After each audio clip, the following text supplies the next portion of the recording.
Hello everyone, it's GigaBeef here, and today with the early unlock of M856A1 from the traders, I'll be showing you the best 5.56 weapons to use from Peacekeeper 2. If you didn't watch my video from yesterday, the reason we are considering these so close to the beginning of the wipe is that M856A1 ammunition, the staple mid-game cartridge for 5.56, had its quest lock removed, so you no longer need to do the Cult Part 1 with Peacekeeper anymore to get access to it. This is a pretty big deal and means that you can technically buy it at level 14, with Peacekeeper only requiring cash spent rather than reputation as well. 5.6A1 is a big step up from M855 when facing class 4 armor, and we have a wide range of weapons to choose from to utilize this bullet, but which is the best? Let's start with some of the classics. The MDR is one of my favorite early wipe weapons because modding does very little to it, but it handles well straight out of the box. With high ergonomics and 61 recoil in the default configuration, it's hard to go wrong here. The only issue is that, well, everyone else knows this now as well, so there are about 100,000 rubles on the flea market to buy. This is not necessarily a bad price given the stats, but you can't get it from the trader until Peacekeeper 3, and if you want to add a suppressor and a sight, the cost starts to get a little high for a level 15 plus weapon. The other gun that I often look to early is the Scar L. This is slightly more complicated than the MDR, not only because there are two different variants to compare between, but many of them have low durability too.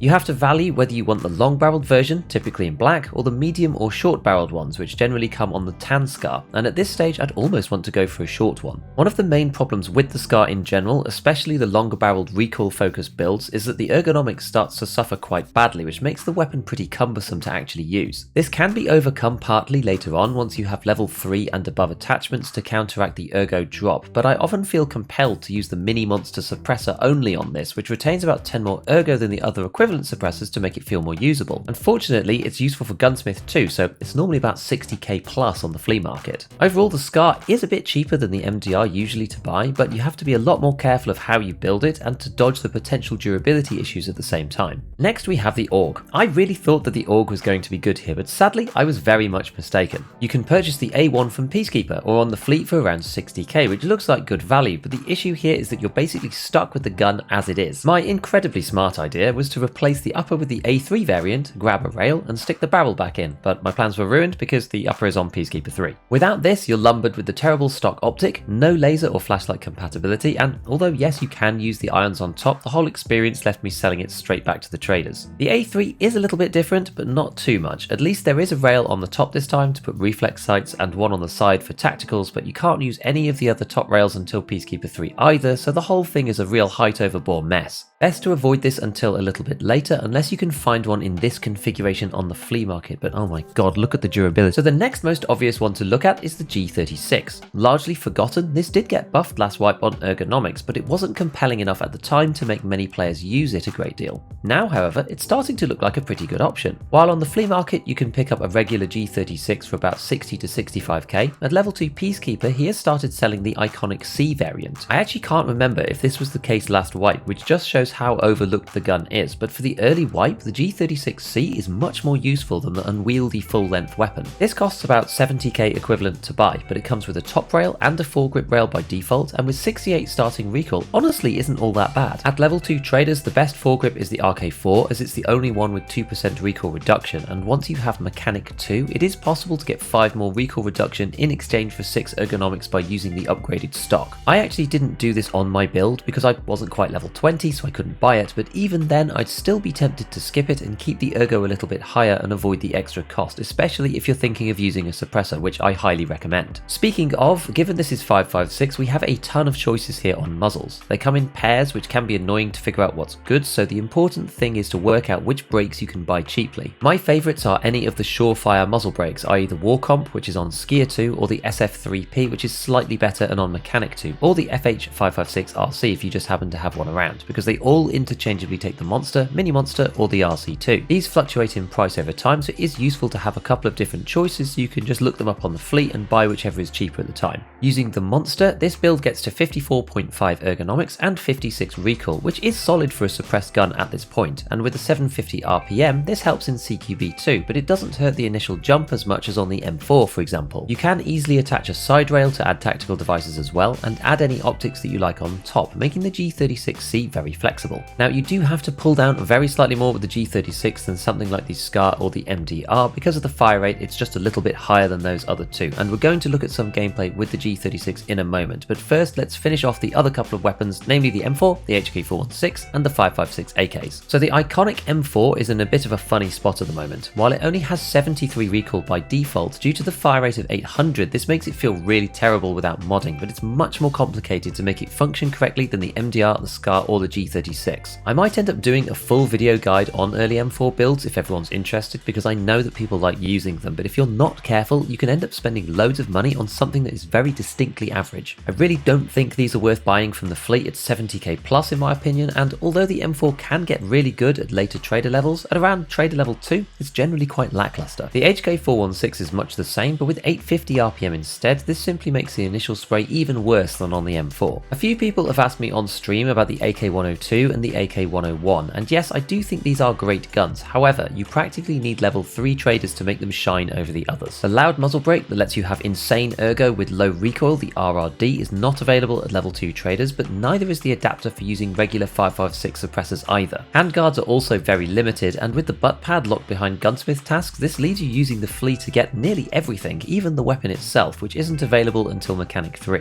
The AK102, i.e. the shorter variant, is at least very cheap on the flea market, but it's a firm anti-meta choice because of its 600 RPM fire rate. This is 50 less than the 101 and is the slowest in 5.56 overall, which hurts its time to kill, and it has the same part struggles as the 101. There are also two semi-auto options in 5.56, the ADAR and the TX15, but in my personal opinion there is little upside to picking these simply because you can use one of the other guns and put it on semi when you need to, as full auto is very good with 5.56. Some do swear by the ADAR, and it can be good if you simply want the cheapest 5.56 option that shoots a bullet at the enemy, but it's not really for me. So let's finally check out how the G36C performed in some recent raids.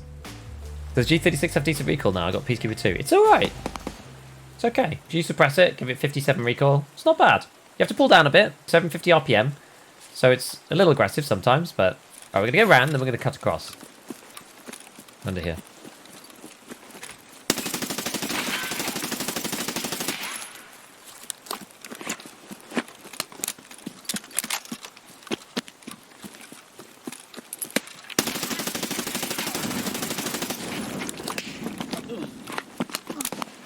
G36 supremacy, boys! This poor man had a bolt action, so he felt the pain, unfortunately. Level 28. Not bad.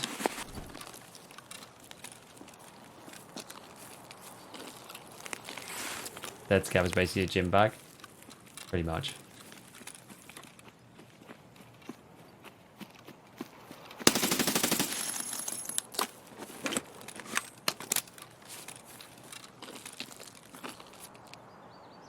Oh, he's PMC. And that's why I walk everywhere? Yeah, it's true. I do get asked, like, probably twice a day, oh, why do you walk? Do you not run more? Are you conserving stamina or whatever? And I'm like, that's why.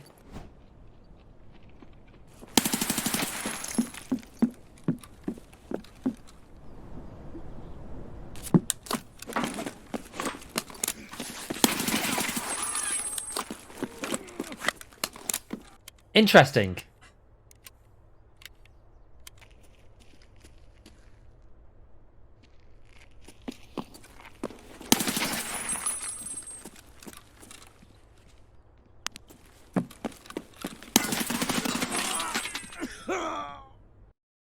Really?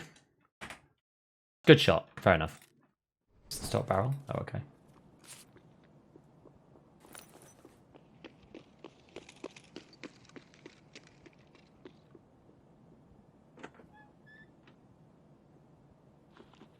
Let's be a player, Scav.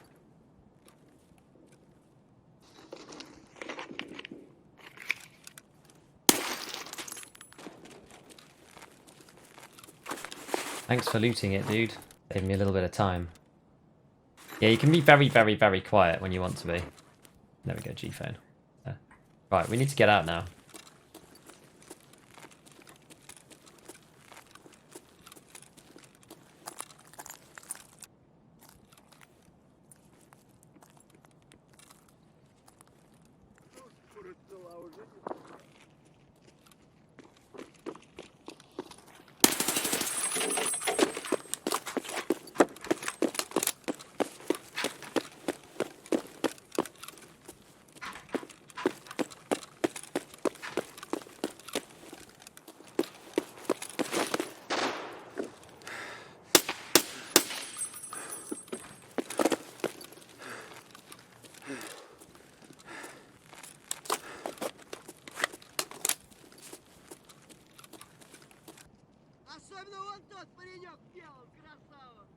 Where are they all?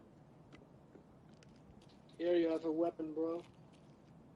This guy has a weapon. A VPO and stuff if you need something.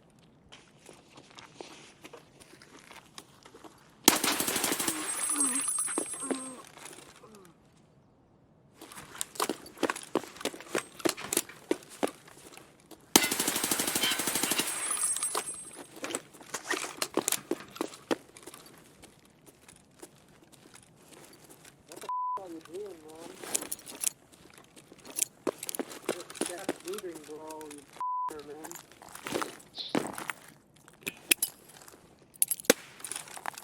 How many idiots in this game,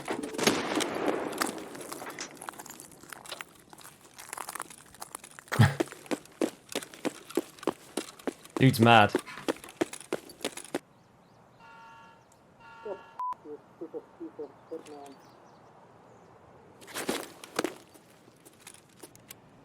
You're really good, man. You're really cool. You're the best, man. He's not happy at all, is he? You die, you f***ing motherfucker, dude.